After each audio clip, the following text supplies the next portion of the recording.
The reason it's important to publicly humiliate and marginalize figures like Jordan Peterson is because once his followers are in, they're in. This is why we make him radioactive, because his followers have a tendency to hear what they want to hear, no matter how many times he contradicts himself, no matter how many times he backtracks or lies. And I'm going to give an example of this. This is a Jordan Peterson acolyte by the name of Destiny, and he's reacting to a clip that came out recently in which Jordan Peterson was having a conversation about women's progress. And in spite of the fact that for years he's been saying the patriarchy doesn't exist, nor has it ever existed, he's saying that he's acknowledging that women were once considered the legal property of men, and he's lamenting that that's changed because he believes that that benefited women. This is what he said about that. This is the argument he made. Maybe we could set up a society where merely transgressing the rights of a woman is sufficient, but it's not obvious to me that that's sufficient. Maybe sufficient means not only do you violate the integrity of the woman in a fundamental sense, but you enrage all of her male protectors. And then that's enough of a barrier. And by protectors, he means owners. But Destiny did not hear it that way.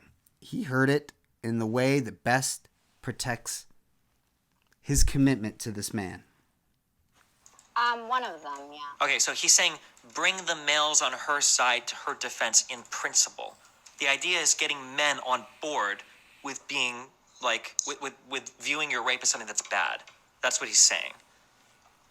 Okay, so you're saying he doesn't want it to be a property crime against the men? No. He's just saying men don't care about women being raped. Yes. But if you tell them it's a property crime, they will care? Yes. Well, I mean, in a sense, it already is a property crime. We're all our own property. But Destiny seems to think that he believes that Jordan Peterson just completely ignored the previous conversation in the context of the conversation he was in the middle of having, and decided to suddenly, without any indication, change it to the abstract thought of women as their own property. And this is what I'm talking about. You can go through, there's endless videos on YouTube. It'll say, Jordan Peterson destroys woke journalist. And then you click on it, and then it's Jordan Peterson just losing an argument. Or there's the Kathy Newman, there's the old Kathy Newman video. This is his most famous video.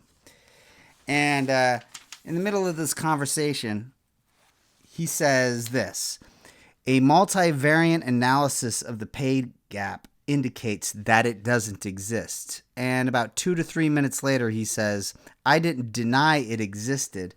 I denied that it existed because of gender, because I'm very, very careful with my words. He does this all the time. And by the way, I want it to be noted that I am not doing a Jordan Peterson impression. I know you guys all think that you sound hilarious, but really, it's just, it pains my ears.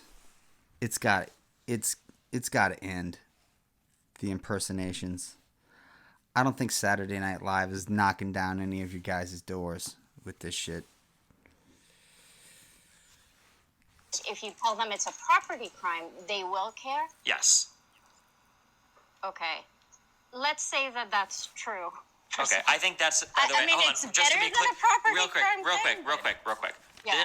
I would not say this is a charitable reading. I would say this is an obvious reading, in my opinion, but go ahead. Okay, sure. So, every person that I have spoken to, and Sam Cedar made a video about this as well, that wasn't the interpretation that we got. Seemed pretty obvious to a lot of other people. Well, maybe I understand that because you're the only smart one. Peterson breaks a lot of progressive brains, and that he can say 1 + 1 = 2, and there's going to be like 52 video essays about how that's not necessarily true, and like not. Yeah, so 1 plus 1 equals 2. Keep in mind that he said that. What he's doing is the old is a strategy I see a lot. They call it the Tom McDonald. It's when we make fun of somebody, and then that somebody says, "Oh, well, you're just triggered." You know, it's like when you like if you lock somebody like a nerd in the locker, and you can hear him inside going, "You're totally owned, guys. I'm totally destroying you. You're so triggered right now." You could also call it the derangement syndrome method, which is while you may criticize piles of other people, you may make fun of Joe Rogan and Jimmy Dore and all this stuff.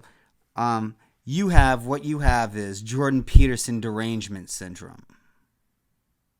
Unless you're a Jimmy Dore fan, in which case you may make fun of Jordan Peterson and all these other guys. But what you have is Jimmy Dore derangement syndrome. It goes on and on and on. It came from Trump derangement syndrome. It's the premise that Trump has never done anything wrong, so there's no reasonable objection to him. So you must be crazy. All right, 1 plus 1 equals 2. That's what he says that Jordan Peterson says. That Jordan Peterson's reasoning is like mathematics. This is what he said about the invasion of Ukraine, and still noted, this show has never done a Jordan Peterson impression. Are we degenerate? Yes. The idea that we are ensconced in a culture war has become a rhetorical commonplace. How serious is that war? Is it enough to increase the possibility that Russia will be motivated to invade and potentially incapacitate Ukraine just to keep the pathological West out of that country? He's saying that Russia invaded the Ukraine because they're too woke to fight wokeness. This is what he said about transgender people. If in finding your true identity you violate a cultural norm that's so profound that you destabilize the entire culture, then maybe you don't have the right to do that, even if it actualizes yourself. I'm not even including the endless lies about Bill C-16, in which he had that law explained to him by a legal scholar in a debate at Toronto, at the University of Toronto, in which it was explained to him that this is a civil violation, which is why, and that you would never go to jail. You don't get to go to jail, is what they said to him, because they already had the inkling he wanted to be a martyr. And he was portraying himself as a martyr. And yet he continued to go on saying, I'll go to jail. I'll go on a hunger strike. And by the way, he's since dead-named a bunch of people famously and has not gone to jail. This is something he straight up denied that he ever said. This is a quote. I know how to stand up to a man who's unfairly trespassed against me. The parameters for my resistance are well defined. We talk, we argue, we push, and then it becomes physical. Jordan Peterson's never been in a fight in his life, just for the record, in spite of the endless amounts of times he's physically threatened people.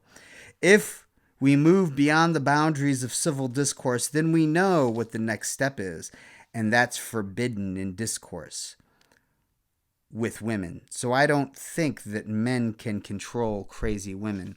So he said that Russia invaded Ukraine because the West is too woke. He said that transgender people should not exist because their identity disrupts culture. And he says it's too bad you can't smack a lady around when she gets out of line. I just saw What's Love Got to Do with It, the story of Tina Turner, and I gotta be honest with you. I'm rethinking my Ike Turner fandom. I guess I'm too woke for Proud Mary, I guess. So this is his 1 plus 1 equals 2. This is Destiny's idea of math. This is Destiny's idea of a person who speaks exactly and scientifically and objectively and logically. Equals 2, and is going to be like 52 video essays about how that's not necessary. Interpretation that we got seemed pretty obvious to a lot of other people. Well, Maybe we're I all understand stupid that and because we're the only smart one. Peterson breaks a lot of progressive brains, and that he can say 1 + 1 = 2, breaks our and there's going to brains. be like 52 video essays about how that's not necessarily true in like non-Euclidean spaces or something. Like, So yeah. you really think that's like that he said 1 + 1 = 2 there? I think what he just said, I don't know if it's necessarily true, but I understand the validity. The argument is valid. I don't know if the Valid? yes, I don't know if the premises are true, but if he's saying that if it is the case that men can relate to property crime more than they can to the sexual assault of a woman, then making rape a property crime is more likely to have men come to the defense, like judicially or societally, for women when it happens. That's the argument he's making. That's plainly obvious to me. Do you think it's possible that in the same way that you criticize people for having biases that obscure them, you might also have that issue? with this? Hold on. Okay, wait. Oh, shit. Hold on.